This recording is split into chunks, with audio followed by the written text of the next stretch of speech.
Hi, I'm Chad Huebener. And I'm Sara Huebener with Edina Realty.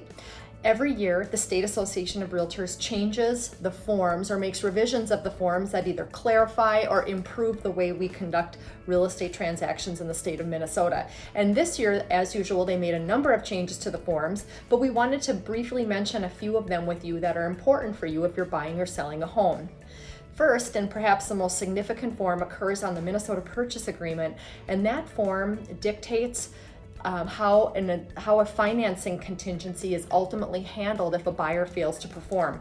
Now, a lot of times when we talk about a non-contingent offer, a lot of people think it's not contingent on the sale of a home or not contingent on inspection, but most transactions utilize a mortgage to obtain financing, and every time there's a mortgage, there's always a financing contingency. Obviously, the mortgage has to be obtained in order to secure that financing, and if it can't be, then what happens?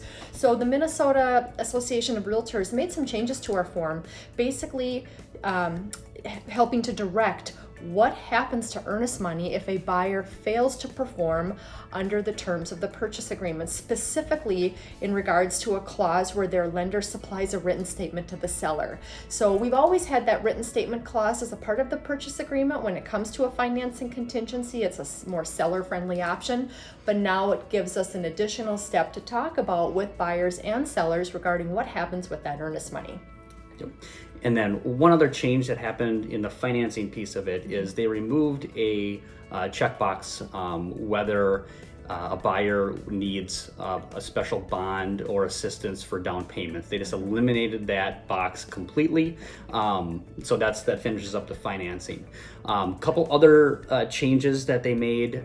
This one's a little bit more rare, but on a buyer's move-in agreement or like a rent-back early move-in agreement, they made the insurance, the liability insurance, a template number of $300,000. It was always blank. That was the biggest question that we got is, well, what do we put in here for insurance for the transaction between by the time the buyer moves in and the closing date.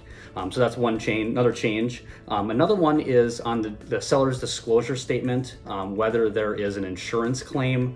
An insurance claim has been filed if compensation has been received. That has been removed from the purchase agreement as well, or the disclosure statement. Disclosure statement, and that's important because a lot of times a seller would check that they filed a homeowner's insurance claim, and then they would indicate whether or not the item was repaired and whether or not they received compensation. So they're wiping out that question about the compensation. Also, going back to the piece about the grant and bond program for down payment assistance, the reason that was removed is it was affecting a buyer's negotiating position in purchase agreements. Sellers were looking at the offer and saying, this person needs down payment assistance. I'm not interested in working with this particular buyer, when really that buyer has already qualified for that assistance. So it was adversely affecting their negotiations. Yep. So. And with the written statement changes that Sara mentioned earlier is probably the biggest change and the one most buyers and sellers are going to see on a daily basis.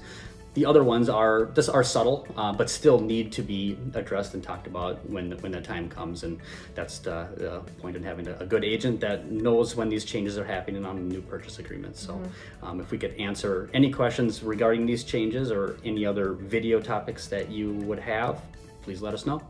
Thanks for watching.